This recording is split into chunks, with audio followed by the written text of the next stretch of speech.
Buod ng Kabanata 46 hanggang 60. Sa gitna ng isang mayabong na gubat ay naghihintay si Pablo at isang lalaki kay Elias. Patungo sila sa isang yungib na kung saan ay may naghihintay na mga 12 o 15 lalaking marurusing ang mukha at damit. May isang lalaki roon na tila nakatingin sa kawalan. Nagkaroon lamang siya ng sigla nang makita si Elias. Pinag-usapan nila na hikayatin si Ibarra na umanib sa kanila dahil pareho silang nakaranas ng pang-aapi. Araw ng linggo, rinig na rinig sa kabayanan ang sigawan sa sabungan. Sina Tarsilo at Bruno ay nakipag-usap kay Lucas para magkaroon sila ng puhunan sa sugal, kapalit ang pakikianib sa pag-aalsa sa pamumuno ni Crisostomo Ibarra. Sa kabayanan naman ay nagtatalo sina Doña Victorina at Doña Consolacion. Walang sino man ang nagpapatalo. Bawat baho ay lumabas. Tanging si Padre Salvi lamang ang nakaawat sa dalawa. Sa galit ni Doña Victorina ay inadyok niya si Linares na ipagiganti siya at kung hindi ay isisiwalat nito ang kanyang sikreto. Dumating si Ibarra ng mga panahong iyon. Dala niya ang balitang hindi na siya ekskomulgado. Ngunit nabigla siya nang makita si Maria Clara kasama si Linares. Nagpaalam siya at tumungo sa paroroonan. Nakarating siya sa pook paaralan at nakita niya ang mabilis na paggawa dito. Sa gitna ng mga kumpulan ng trabahador ay nakita niya si Elias. Ipinakuha niya kay Maestro Juan ang listahan, ngunit hindi makita ang pangalan nito. Nakiusap si Elias na magkita sila at may mahalaga silang pag-uusapan. Nakarating si Ibarra sa tagpuan nila ni Elias. Inilatag ni Elias ang mga dapat niyang sabihin ayon sa mga napag-usapan nila ng matandang lalaki sa yungib. Ngunit nagitla siya sapagkat taliwas sila ng iniisip ni Ibarra. Magkaiba ang kanilang opinyon pagdating sa reforma, sa mapagsik na pamamahala ng pamahalaan, sa malupit na pamamalakad ng mga gwardiya sibil, at sa korupsyon ng simbahan. Magkaiba sila ng pananaw sa pagbabago at pagunlad.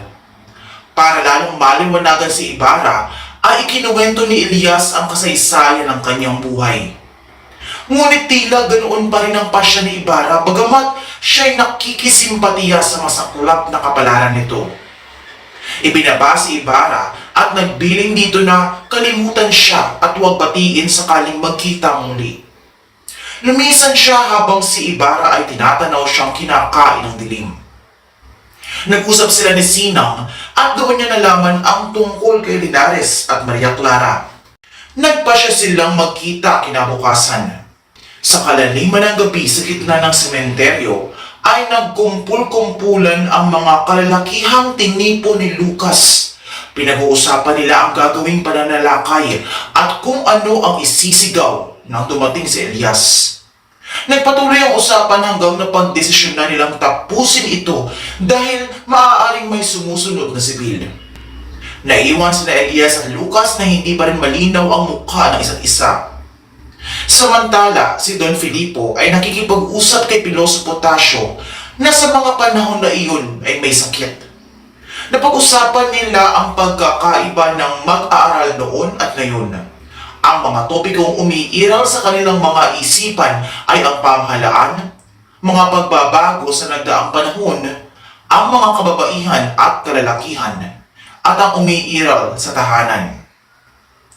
Bago sila maghiwalay, nagbilin si Piloso Potasio na kailangan niyang makita si Crisostomo sa susunod na araw dahil may importante siyang sasabihin dito bago siya mamatay. Ibinalita ni Padre Salvi sa teniente ang sabwatan at pag-aalsang mangyayari na ikinumpisal ng isang babae. Si Elias naman ay binalaan si Crisostomo Ibarra tungkol dito, ngunit hindi ito naniwala sapagkat hindi ito totoo. Sa ganoon ring pagkakataon, nagimbal si Elias nang malamang ang ninuno ni Ibarra ang dahilan ng pasakit na mayroon siya ngayon. Nagsimula ang hapunan sa bahay ni Kapitan Tiago, kasama sina Padre Salvi, Maria Clara, Linares at Sinang. Sa pamumuno ng prayle sa panalangin ay paputol-putol ngunit hindi halata sapagkat ang bawat isa ay may iniisip. Sa pagdating ni Ibarra, tila tulala, napansin siya ni Tia Isabel, ngunit lahat ay nahintakutan ng marinig ang putukan. Umuwi siya at inimbaki ang gamit at lahat na pwedeng magamit laban sa kanya. Natigil lamang ito nang may dumating na Guardia Sibil para imbitahan siya sa tanggapan. Bumalik si Elias sa bahay ni Crisostomo. Nakita niya ang mga naudlot na paghihimpakin ng mga gamit at inihagis niya ito sa bintana nang makitang may mga Guardia Sibil na paparating. Sinunog niya ang salidaklatan at umalis. Walang anumang nakuha ang mga sibil.